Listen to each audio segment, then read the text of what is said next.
Hi everyone, welcome to my YouTube channel. So ನಾನು ready ಆಗಿದ್ದೀನಿ. ಎಲ್ಲಿಗೆ ಅಂತ ಏನಾದರೂ ಯೋಚನೆ ಮಾಡ್ತಿದ್ರೆ ಆದಷ್ಟು ಬೇಗ ನಿಮಗೂ ಗೊತ್ತಾಗುತ್ತೆ, ನಿಮ್ಮನ್ನು ಕರ್ಕೊಂಡು ಹೋಗ್ತೀನಿ. ಸೊ ನಾವು ಕ್ಯಾಬ್ ವೆಯ್ಟ್ ಮಾಡ್ತಾ ಇದ್ದೀವಿ. ಕ್ಯಾಬ್ ಬಂದ ತಕ್ಷಣ ಹೊರಡ್ತೀವಿ. ಬ್ಯಾಗ್ ಕೂಡ ಎಲ್ಲ ಪ್ಯಾಕ್ ಆಗಿದೆ. ಇನ್ನೇನು ಕ್ಯಾಬ್ ಬಂದ ತಕ್ಷಣ ಹೊರಡಬೇಕು.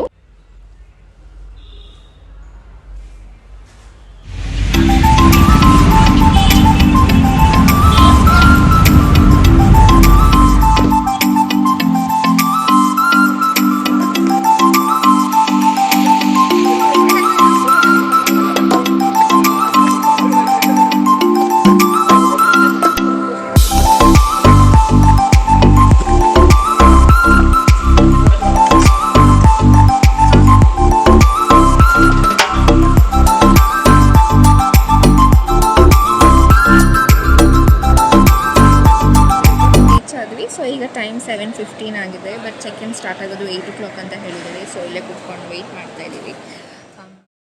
ಆ್ಯಕ್ಚುಲಿ ನಮಗೆ 7 kgs ಕ್ಯಾಬಿನ್ ಬ್ಯಾಗೇಜ್ ಇತ್ತು. ಬಟ್ ನಮ್ಮದು ಬ್ಯಾಗ್ ಟ್ರಾಲಿ ಸ್ವಲ್ಪ ದೊಡ್ಡದು ಅಂತ ಅಂದ್ಬಿಟ್ಟು ಏರ್ ಏಷ್ಯಾದಲ್ಲಿ ಇದು ಅಲವಿಲ್ಲ. ಸೊ ನಮಗೆ ಅವರು ಚೆಕ್ ಇನ್ ಮಾಡ್ಕೊಬೇಕು ಅಂತ ಹೇಳಿದ್ರು. ಅದಕ್ಕೋಸ್ಕರ ನಾವು ಎಕ್ಸ್ಟ್ರಾ 6,750 ಅಲ್ಲಿ ಪೇ ಮಾಡಿದ್ವಿ. ಇದು ನಮಗೆ ಅಲ್ಲಿ ಹೋದ್ಮೇಲೆ ಗೊತ್ತಾಯಿತು. ಎಲ್ಲ ಆದಮೇಲೆ ಇಮಿಗ್ರೇಷನ್ ಕೂಡ ಮುಗೀತು. ಸೊ ಎಲ್ಲ ಆದಮೇಲೆ ನಮ್ಮ ಬೋರ್ಡಿಂಗ್ ಪಾಸ್ ಕೂಡ ಸಿಕ್ತು. ಇಲ್ಲಿಂದ ಕೋಲಾಲಂಪುರ್ ಮತ್ತು ಅಲ್ಲಿಂದ ಬಾಲಿಗೆ ಡೆನ್ಪಸರ್. ಸೊ ನಮ್ಮ ಬ್ಯಾಗು ನಾವು ಬಾಲಿಯಲ್ಲೇ ಕಲೆಕ್ಟ್ ಮಾಡ್ಕೊಬೋದು. ಟ್ರಾನ್ಸ್ಫರ್ ಏನೂ ಇರಲಿಲ್ಲ.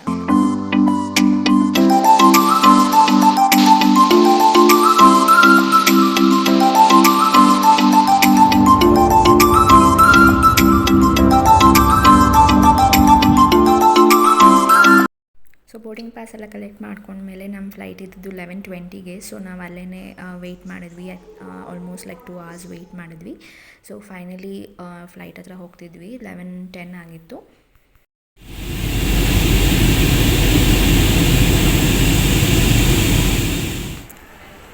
ಸೊ ಇಲ್ಲಿ ಟೈಮ್ ಈಗ 6:40. ಸೊ ನಾವು ಕೋಲಾಲಂಪುರ್ ಮಲೇಷಿಯಾಗೆ ರೀಚ್ ಆಗಿದ್ದೀವಿ.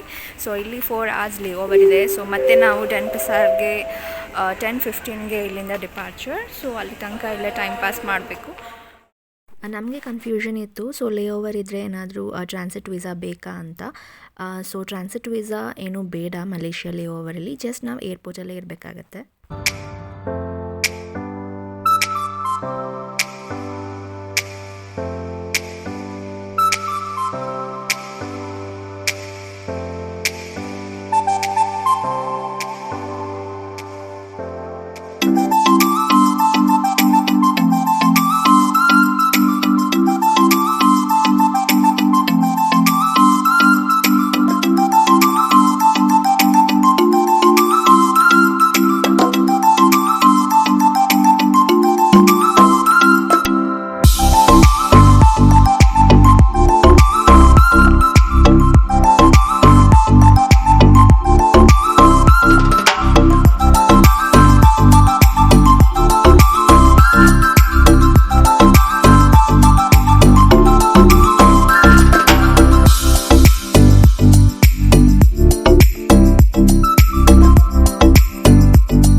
And have a seperti ini. Kalau you mati ini adalah seperti K376. So ನಾವು ಕೋಲಾಲಂಪುರಿಂದ ಫ್ಲೈಟ್ ಬೋರ್ಡ್ ಮಾಡಿದ್ದೀವಿ ಬಾಲಿಗೆ. ಸೊ ಡೆನ್ಪಸರ್ ನಾವು ರೀಚ್ ಆಗೋಕ್ಕೆ ಫೈನಲ್ ಡೆಸ್ಟಿನೇಷನ್ 1 o'clock ಆಗುತ್ತೆ ಬಾಲಿ ಟೈಮಿಂಗ್ಸಲ್ಲಿ.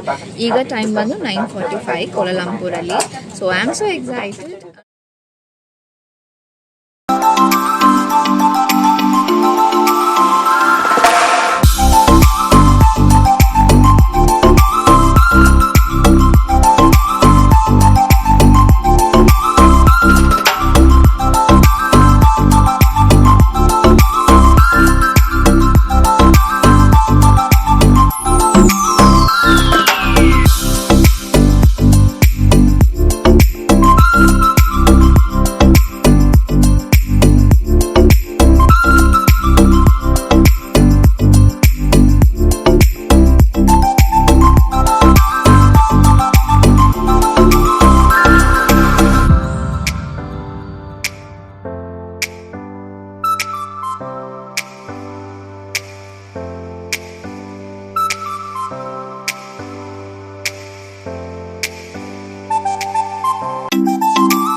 30,000 ಆಗುತ್ತೆ. ಸೊ ನಾವು 30 ಡೇಸ್ ಒಳಗಿದ್ರೆ ವಿಸಾ ತೊಗೊಬೇಕಾಗುತ್ತೆ. 30 ಡೇಸಿಂದ ಜಾಸ್ತಿ ಇದ್ದರೆ ವಿಸಾ ಫ್ರೀ ಅಂತ ಇದೆ.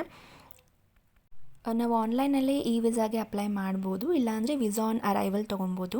ಸೊ ವಿಸಾ ಆನ್ ಅರೈವಲ್ಗೆ ನಾವು 2 ಥಿಂಗ್ಸ್ ಅಲ್ಲಿ ತೋರಿಸ್ಬೇಕು. ಒಂದು ರಿಟರ್ನ್ ಫ್ಲೈಟ್ ಬುಕ್ ಆಗಿರಬೇಕು, ಮತ್ತು ಹೋಟೆಲ್ ಕೂಡ ಬುಕ್ಕಿಂಗ್ದು ರಿಸಿಪ್ಟ್ ತೋರಿಸ್ಬೇಕಾಗುತ್ತೆ. ಅಟ್ಲೀಸ್ಟ್ 1 or 2 ಡೇಸ್ಗಾದರೂ ಮಾಡಿರೋದನ್ನು ಹೋಟೆಲ್ ಬುಕ್ಕಿಂಗ್ ತೋರಿಸ್ಬೇಕು. ಸೊ ಲಾಸ್ಟ್ ಪ್ರೊಸೀಜರ್ ಇಲ್ಲಿ ಕಸ್ಟಮ್ ಡಿಕ್ಲರೇಷನ್ ಮಾಡ್ಕೊಬೇಕಾಗತ್ತೆ. ಸೊ ನೀವು ಅಲ್ಲಿ ಸ್ಕ್ಯಾನರ್ ಹಾಕಿರ್ತಾರೆ, ಮೊಬೈಲಲ್ಲಿ ಕೂಡ ಆ ಸ್ಕ್ಯಾನರ್ನ ಸ್ಕ್ಯಾನ್ ಮಾಡಿ ಡೀಟೇಲ್ಸ್ ಎಲ್ಲ ಕೊಟ್ಟು ಅಪ್ಲೈ ಮಾಡ್ಬೋದು. ಇಲ್ಲ ಅಂತಂದರೆ ಅಲ್ಲೇ ಸಿಸ್ಟಮ್ಸ್ ಇಟ್ಟಿರ್ತಾರೆ.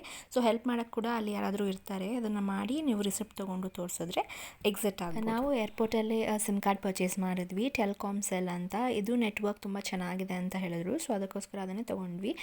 ನಾವು ಜಸ್ಟ್ 1 ವೀಕ್ ಇರೋದ್ರಿಂದ 18 GB ತೊಗೊಂಡ್ವಿ. ಇದಕ್ಕೆ 2,50,000 ರೂಪಾಯಿ. ಆ್ಯಂಡ್ ಎಲ್ಲ ಕಡೆ ನೆಟ್ವರ್ಕ್ ಸಿಗುತ್ತೆ. ಬುಕ್ ಮಾಡ್ಕೊಂಡ್ವಿ. ಸೊ ಕ್ಯಾಬ್ ಬುಕ್ ಮಾಡೋದಕ್ಕೆ ಮತ್ತು ಆನ್ಲೈನ್ ಫುಡ್ ಬೇಕು ಅಂತ ಅಂದರೆ ನೀವು ಗ್ರ್ಯಾಬ್ ಮತ್ತು ಗೋಚೆಕ್ ಅಂತ ಈ 2 ಆ್ಯಪ್ನ ಯೂಸ್ ಮಾಡ್ಕೊಬೋದು.